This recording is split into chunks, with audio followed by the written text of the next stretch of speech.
Hello नन्हे मुन्ने प्यारे बच्चों, एमईएस की ऑनलाइन क्लास में आप सबका स्वागत है। मैं मिश्रा सर आप सबको हिंदी पढ़ा रहा हूँ।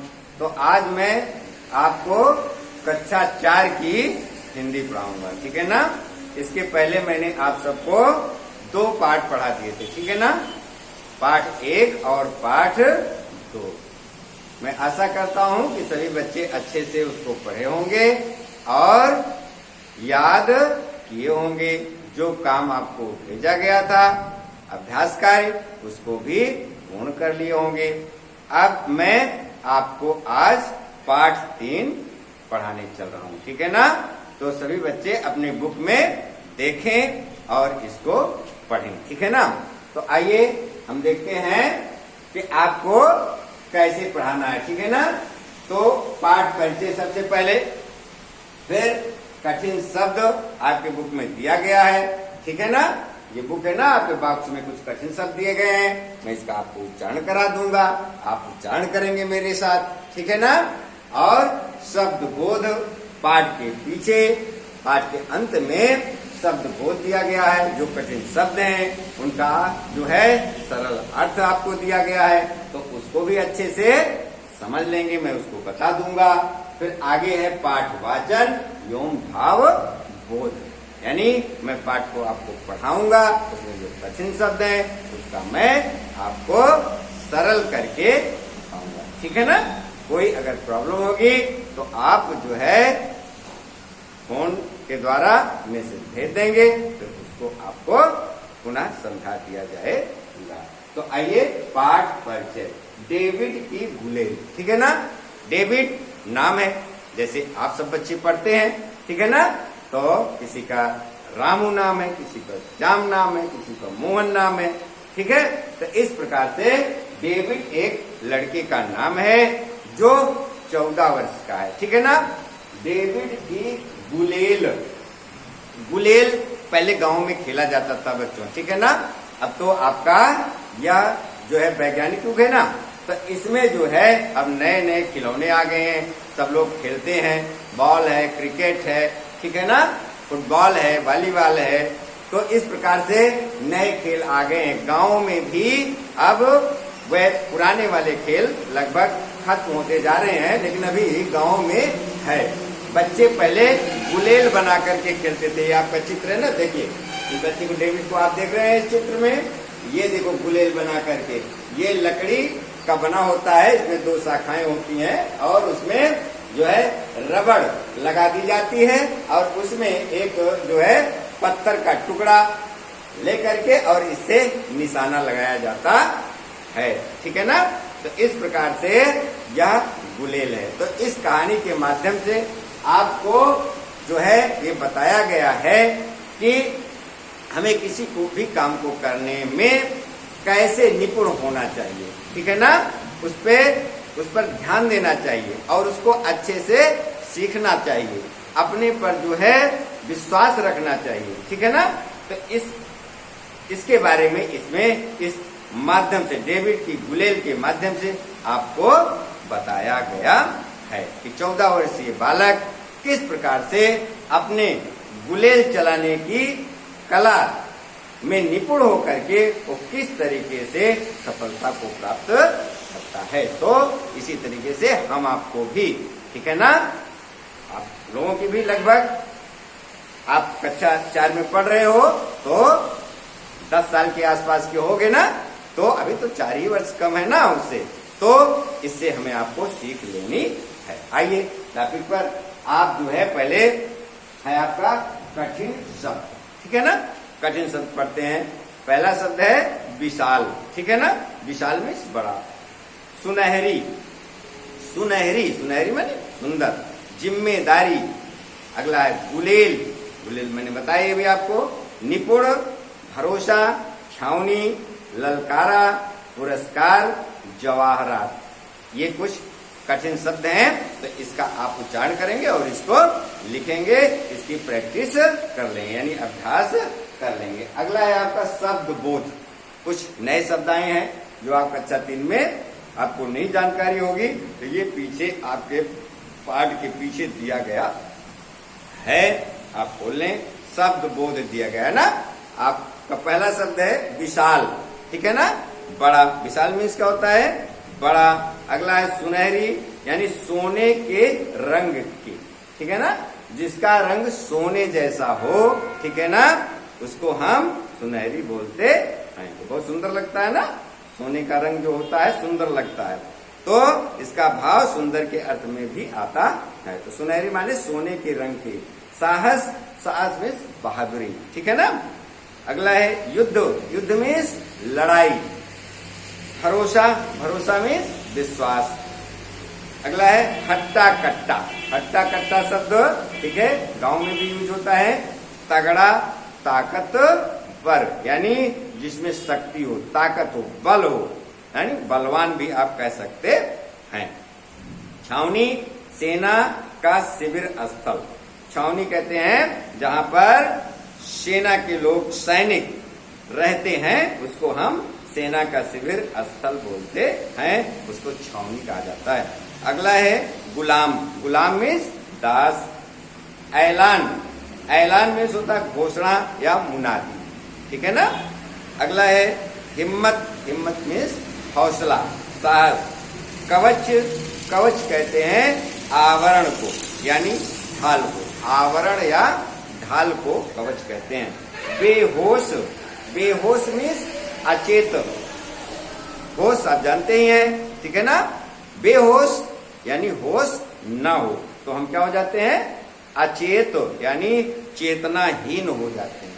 बेहोश, होश रहित, यानी अचेत, चेतना रहित। अगला है कुछ मुहावरे आए हैं आपके इस पाठ में, ठीक है ना। मुहावरों का प्रयोग होता है, वो जैसे मुहावरा आप बोलेंगे तो उसका भाव कुछ दूसरा होता है, अर्थ क्या होता है। जैसे चित्त करना, चित्त करना का अर्थ होता है मार देना, ठीक है ना। जैसे उसको चित्त कर दिया, चित्त कर दिया मीन्स मार दिया, ठीक है। अब आइए भावबोध में, इसमें दे रहे हैं आपको, अभी गुलेल के बारे में बता रहे हैं, मैंने पहले ही आपको बता दिया है। दो शब्द आ रहे हैं, गुलेल, जगमगाता हेलमेट, दो शब्द है। इसका मतलब है गुलेल एक ऐसा शस्त्र जिसे लकड़ी की दो भुजाओं पर रबड़ बांधकर बनाया जाता है। उस रबड़ पर कंकड़ रखकर रबड़ को खींचते हैं और निशाना लगाते हैं। ये है जैसा चित्र में भी आपको मैंने दिखाया, ठीक है ना। गांव में अभी भी कुछ बच्चे गुलेल बना करके और उससे निशाना लगाते हैं। जो बच्चे इसको बनाना जानते हो अच्छे से समझते होंगे, ठीक है।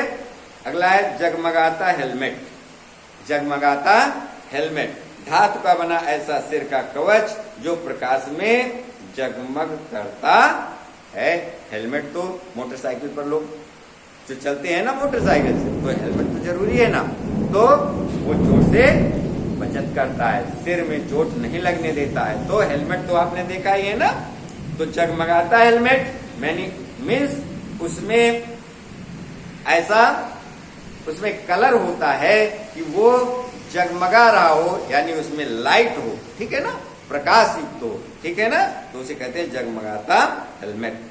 धातु का बना ऐसा सिर का कवच जो प्रकाश में जगमग करता है, यानी चमकता है। तो ये आपका शब्द बोध हुआ। अब आइए मैं आपको पाठ पढ़ाता हूं, पाठ वाचन एवं भाव बोध। इस कहानी को आप अच्छे से पढ़ें और समझें और स्वयं ये गुण जो डेविड में है उसको अपने में लाने का प्रयास करें, ठीक है ना। चलिए, इजराइल में बेथलहेम नामक एक विशाल नगर था। उस नगर में जैसी नाम का एक गड़रिया रहता था। गड़रिया जानते हैं ना, जो भेड़ बकरी पालते हैं उनको गड़रिया कहा जाता है। उसका 13-14 वर्ष का एक बेटा था। उसके बेटे का नाम डेविड था। उसके सिर पर सुनहरी बाल थे, यानी उसके बाल जो थे वो सुनहरे थे, यानी सोने जैसे लग रहे थे। वह बहुत सुंदर लगता था। वह था तो बालक ही, परंतु उसमें फिर भी काफी साहस और हिम्मत थी। एक गुण था उसमें, वो बहुत साहसी और हिम्मती था। उसके 3 बड़े भाई इजराइल की सेना में कार्यरत थे, यानी उसके 3 जो बड़े भाई थे वह इजराइल की सेना में कार्यरत थे, यानी वो सैनिक थे। डेविड भी सेना में भर्ती होना चाहता था। डेविड की भी इच्छा थी कि वह सैनिक बने, यानी सेना में भर्ती हो, परंतु उसके पिता ने उसे घर और भेड़ बकरियों की देखभाल की जिम्मेदारी सौंप रखी थी। लेकिन उसके पिताजी ने उसे किसकी जिम्मेदारी दी थी कि जो भेड़ बकरियां थी उनकी जिम्मेदारी देखिए भाई, उनको चराइए और उनकी देखभाल करिए। डेविड दिन भर बेथलहेम की पहाड़ियों में भेड़ बकरियां चराता रहता था। वह अपनी भेड़ बकरियों को भेड़ियों और भालुओं से बचाने के लिए अपने पास एक गुलेल रखता था। तो उस समय जो था, भेड़ और भालू जो है वह आक्रमण कर देते थे भेड़ बकरियों पर और बच्चों पर भी, तो इसके लिए उसे कुछ सुरक्षा की जरूरत थी। तो गुलेल चलाने में वह बहुत निपुण था, इसके लिए वो गुलेल रखा था। जैसा मैंने बताया ना, उस गुलेल में वह कोई कंकड़ रख करके और दूर से ही जब मारता था और उसको लगता था तो वह जो भेड़िए या जो भालू होते थे वह डर कर भाग जाते थे। गुलेल चलाने में वो बहुत निपुण था मीन्स बहुत दक्ष था। ठीक है, उसने अपने गुलेल से कितने ही भेड़िए और भालुओं को चित कर दिया था। उसने अपने गुलेल के प्रहार से, यानी गुलेल में पत्थर को लगाकर मारता था, तो उससे कई भालुओं और भेड़ियों को क्या कर दिया था, चित्त कर दिया था, यानी मार दिया था, जिससे उसका साहस और बढ़ गया था। यानी उसे अपने गुलेल चलाने पर बहुत विश्वास हो गया था कि मेरे गुलेल के द्वारा मारने पर जो है ये भेड़िए और भालू मर जाते हैं, यानी मैं इस गुलेल के द्वारा इनको किसी को भी मार सकता हूं। उसमें आत्मविश्वास जग गया। एक बार फिलिस्तीन तथा इजराइल में युद्ध शुरू हो गया। ठीक है, ये देश है तो ये इजराइल का था और फिलिस्तीन में युद्ध जो है शुरू हो गया। दोनों देशों की सेनाओं ने आमने सामने की पहाड़ियों पर अपना अपना मोर्चा जमा लिया। ठीक है, यानी दोनों देशों के सैनिक आमने सामने हो गए। किसके? फिलिस्तीन और इजराइल के सैनिक। दोनों पहाड़ियों के बीच में एक घाटी थी। उन दोनों की पहाड़ियों के बीच में एक घाटी थी, निचला स्थान। इजराइल के लोग बहुत डरे हुए थे, इसलिए जेसी गडरिये ने अपने बेटे डेविड को बुलाया। इजराइल के लोग बहुत डरे हुए थे, यानी कि युद्ध शुरू होने वाला है, इसलिए जेसी गडरिये ने, जिसका यानी डेविड के पिता ने, अपने बेटे डेविड को बुलाया और कहा तू सेना में जाकर अपने भाइयों से मिल। उसने क्या आदेश दिया कि तुम सेना में जाओ और वहां पर अपने भाइयों से मिलो। उनसे कहना कि वे भगवान पर भरोसा रखें, भगवान हमें जरूर विजय दिलाएंगे। उसने ये संदेश दिया अपने पुत्रों को कि जाकर के उनसे कहो कि भगवान पर भरोसा रखो, भगवान हमें जरूर विजय दिलाएंगे, यानी भगवान पर भरोसा रख करके युद्ध करो। दूसरे दिन डेविड अपनी भेड़ बकरियां अपने एक मित्र की देखरेख में छोड़कर इजराइल की छावनी में गया। पिता का आदेश था। दूसरे दिन डेविड अपनी भेड़ बकरियां अपने एक मित्र यानी साथी की देखरेख में छोड़ दिया और इजराइल की छावनी में गया, जहां सैनिक रहते थे और उसके भाई भी रहते थे। वहां वह अपने भाइयों से मिला। युद्ध के समय छावनी में आने जाने के लिए तीनों भाइयों ने डेविड को डांटा। डेविड के तीनों भाइयों ने छावनी में आने के लिए डेविड को फटकार भी लगाई, डांटा कि तुम यहां क्यों चले आए। उसी समय फिलिस्तीन की सेना का एक लंबा और हट्टा कट्टा सैनिक इजराइल की छावनी के बाहर आ पहुंचा। ठीक उसी समय फिलिस्तीन की सेना का एक लंबा और हट्टा कट्टा, यानी वो लंबा भी था और बहुत हट्टा कट्टा में बलशाली था, इजराइल की छावनी के बाहर आ पहुंचा। इजराइल की छावनी के बाहर आ गया। क्या कहता, उसने अपने सिर पर पीतल का जगमगाता हेलमेट पहन रखा था। उसका पीतल का जगमगाता हेलमेट, हेलमेट के बारे में बताइए आपको, यानी सिर पे वो हेलमेट लगा के रखा था। उसका चेहरा बहुत क्रूर और सख्त था। क्रूर, क्रूर मीन्स निर्दयी, ऐसा लग रहा था वो बहुत निर्दयी है और सख्त है। सख्त मीन्स कठोर। उसने दहाड़ते हुए कहा, ऐ इजरायली सैनिकों, तुम अपनी सेना में से किसी को भी मुझसे लड़ने के लिए भेजो। क्या कहा उसने? ऐ इजरायली सैनिकों, संबोधित करते हुए, तुम अपनी सेना में से किसी को भी मुझसे लड़ने के लिए भेजो। यदि वह मुझे हरा देगा तो हम तुम्हारे गुलाम बन जाएंगे। अगर वो मुझे युद्ध में हरा देता है तो मैं उसका गुलाम बन जाऊंगा, यानी दास बन जाऊंगा। और यदि मैं उसको हरा दूंगा तो तुम हमारे गुलाम हो जाओ। और अगर मैं हरा दूंगा, उसको हराऊंगा, तो तुम हमारे गुलाम हो जाओगे, यानी तुम्हारी हार मानी जाएगी और आप सब मेरे गुलाम हो जाओगे। डेविड ने अपने भाइयों से पूछा, यह व्यक्ति कौन है? डेविड 14 वर्ष का था ना। उसने अपने भाइयों से पूछा, ये व्यक्ति कौन है, यानी यह इंसान कौन है? एक सैनिक ने कहा, यह गोलियात है।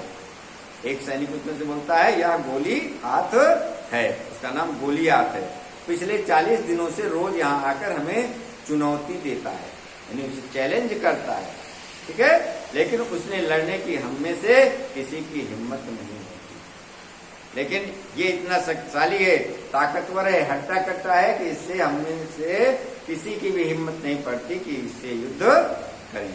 सैनिक की बात सुनकर डेविड इजराइल के राजा सोल के पास गया। सैनिक की बात जब सुना तो डेविड जो था वो इजराइल के राजा सोल के पास गया। सोल ने ऐलान किया था कि जो गोलियात को मारेगा उसके साथ मैं अपनी बेटी की शादी कर दूंगा और उसे बहुत सारा सोना और जवाहरात इनाम में दूंगा। यानी यह जो है इजराइल के राजा ने घोषणा कर रखी। डेविड ने राजा से कहा, श्रीमान, यदि आप मुझे अनुमति दें तो मैं गोलियात से लड़कर उसे हरा दूंगा। डेविड ने कहा कि अगर आप आदेश दें, राजा से क्या कहा कि अगर आप आदेश दें तो मैं गोलियात को लड़कर उसे हरा दूंगा। राजा सोल आश्चर्य से डेविड की ओर देखते हुए बोले, तू उससे लड़ सकेगा तो फिर जा और उस पर विजय प्राप्त कर। यानी राजा ने उसे पहले तो शंका व्यक्त की कि क्या तू उससे लड़ सकेगा, लेकिन जब उसका दृढ़ संकल्प देखा तो उसने आदेश दे दिया, फिर जा और उस पर विजय प्राप्त कर। अब डेविड जंगल में एक झरने के पास गया। वहां से उसने 5 चिकने और गोल पत्थर लेकर अपनी थैली में रखे। पर तो पत्थर ही चलता है ना। उसने इजरायली सेना को अपने साथ लिया, इजरायली सेना को भी साथ में लिया। फिर फिलिस्तीन की सैनिक छावनी के आगे जाकर गोलियात को ललकारा। किसको ललकारा? गोलियात को, वही जो आया था। गोलियात डेविड को देखकर गर्जा। गोलियात ने जब डेविड को देखा तो उसने गर्जना की। गर्जा मीन्स जोर से चिल्लाया, अरे वो बच्चे, क्या मैं कोई कुत्ता हूं जो तू मुझे गुलेल से मारने आया है? तुझे अपने जीवन से प्यार हो तो तुरंत यहाँ से भाग जा। अगर तुझे अपने जीवन से प्यार हो, यानी अपनी जान को बचाना चाहता है, तो यहाँ से भाग जा। तू मुझे कुत्ता समझता है, यानी कुत्ते, बिल्ली, चिड़िया ये गुलेल से मारे जाते हैं, मैं सैनिक हूं, ऐसा कहा। डेविड ने निडरता से कहा, यदि तुझमें हिम्मत हो तो आजा, मेरे सामने तेरे भाले, तलवार और कवच काम नहीं आएंगे। मुझे भगवान पर पूरा भरोसा है। ने क्या कहा? मुझे भगवान पर पूरा भरोसा है कि तुम्हारे जो भाले हैं, तलवार है और ये जो कवच पहन रखा है ना, ये कुछ काम आने वाला नहीं है। इतना हिम्मती था डेविड। इतना कहकर डेविड तुरंत गोलियात की तरफ दौड़ा। उसने अपने गुलेल में एक पत्थर रखकर उसे सनसनाते हुए गोलियात पर छोड़ा। पत्थर ठीक गोलियात की कनपटी पर लगा। गोलियात जोर से चीखता हुआ नीचे गिर पड़ा और बेहोश हो गया। गुलेल से छोड़ा हुआ पत्थर गोलियात की कनपटी पर लगा और वह चीखता हुआ नीचे गिर पड़ा और बेहोश हो गया। बेहोश मीन्स अचेत, यानी होश ही नहीं रहे। डेविड अविलंब दौड़ता हुआ, अविलंब में शीघ्र, बहुत जल्दी, तीव्र गति। डेविड अविलंब तुरंत दौड़ता हुआ उसके पास गया। उसने गोलियात की तलवार से ही उसका सिर काट डाला। वो गिर गया, बेहोश हो गया, तो उसकी तलवार, भाला आदि गिर गया और उसी की तलवार से उसने उसका सिर काट दिया।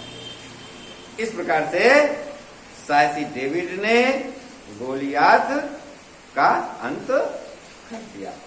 फिलिस्तीन के सैनिक यह दृश्य देखकर भयभीत हो गए।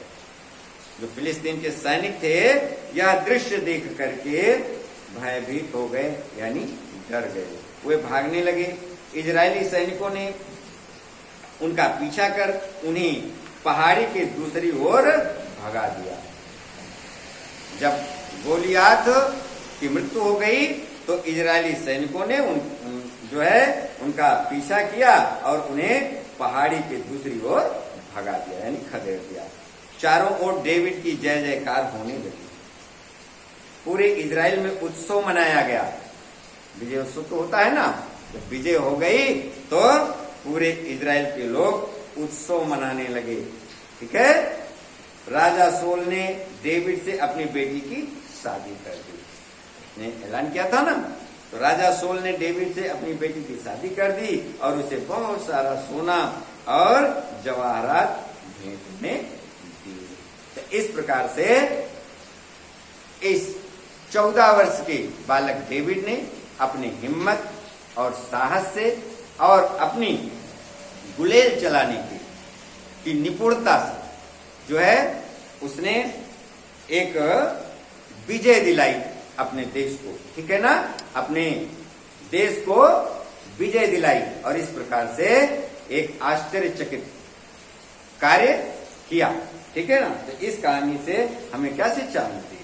यही शिक्षा मिलती है कि जो हम काम करें उसमें जो है पूरी निष्ठा के साथ, पूरे परिश्रम के साथ, ध्यान के साथ और उस पर पूरा कॉन्फिडेंस हो। ठीक है ना। और उस काम को में हम निपुण हो, तभी हम उसको अच्छे से कर सकते हैं। हम इस कहानी से क्या शिक्षा मिलती है कि हम आप भी डेविड की तरीके से जो है अपने आप पर पूरा भरोसा करके, भगवान का ध्यान करके, यानी भगवान को भी साथ में लेकर के, ठीक है ना, और अपने पर पूरा विश्वास रखते हुए जो भी काम करेंगे उसमें हम सफल अवश्य होंगे। तो इस पाठ को सभी बच्चे अच्छे से पढ़ें और इसको याद करें। इसमें जो प्रश्न है, अभ्यास कार्य है, उसको जो है फोटो के द्वारा आपको भेजा जाएगा और उसे आप करेंगे और इस पाठ को आप डेली पढ़िए, समझिए, जो प्रश्न है उसका उत्तर स्वयं भी निकालने का प्रयास कीजिए। धन्यवाद।